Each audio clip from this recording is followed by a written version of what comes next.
Hey guys, we're now into the second form of the quadratic function. So we've just finished working with vertex graphing form, and now we're going to be dealing with standard form, which is, just slide this over a little bit here, y equals ax squared plus bx plus c.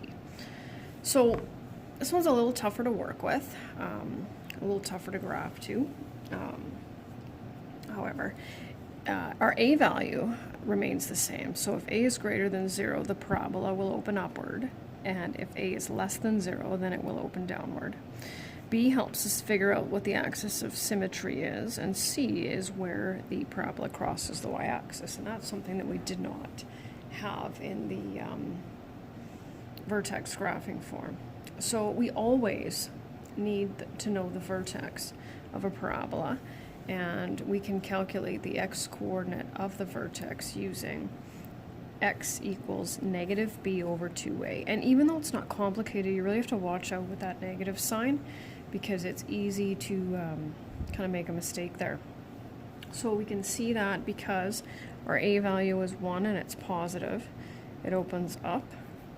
So now we have to calculate our vertex. So we're going to go x equals, and I only write this out again just to make sure that I put in there. So b is 6, so negative b will be negative 6a. So that's our p-value, which is clearly not obvious from looking at that form of the equation. Then we're going to substitute this in for x and figure out what our q value will be. So negative 3 times negative 3 is 9, minus 18 is negative 9, plus 5 is 4. And so again, kind of a little bit of a shock, that whole p and q. But now we can picture where that is on a Cartesian plane. We know it opens up, so we can go back to what we learned from before. Our axis of symmetry is x equals p. So that will split the parabola into 2 equal parts. And moving over here, actually I don't know how to do that.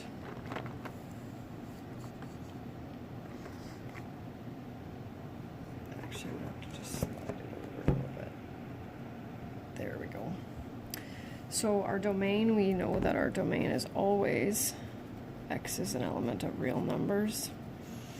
And our range, right, if that's our vertex, whoops, if our vertex is negative 3, negative 4, opens up, we know that our range is our q value, and because it opens up, it's going to be greater than, it's a negative 4, and remember that y is an element of real numbers. It's not a huge deal.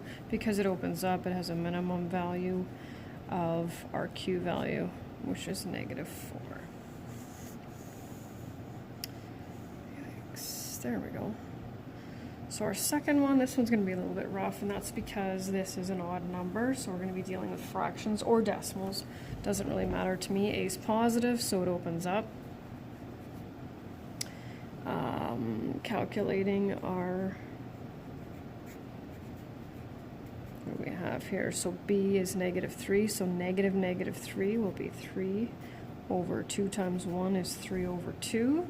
And here's where it's going to get fun. So we're going to substitute that, 3 over 2 squared. You can put decimals in there, it doesn't matter to me. So you can put 1.5, totally fine.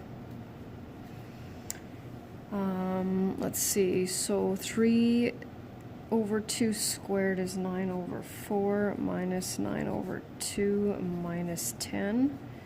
And that is negative 49 over 4, and that's just 9 over 4 minus 18 over 4 minus 40 over 4. Common denominator, that's what that is. So now we're ready to go up there and put our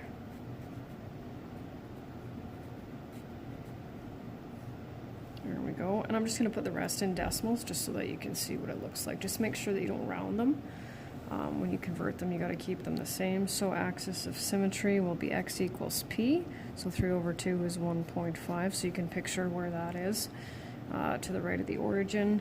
Domain is always the same. X is an element of real numbers. And for the range, opens up again. So y is greater than, and when I convert that on my calculator, I get negative 12.25. And so like I said, we don't round those, we leave them as they are. And opens up, so it'll be a minimum of our negative 12.25. So that's the introduction. Tomorrow we're going to look at the intercepts as well as graphing. Short lesson today.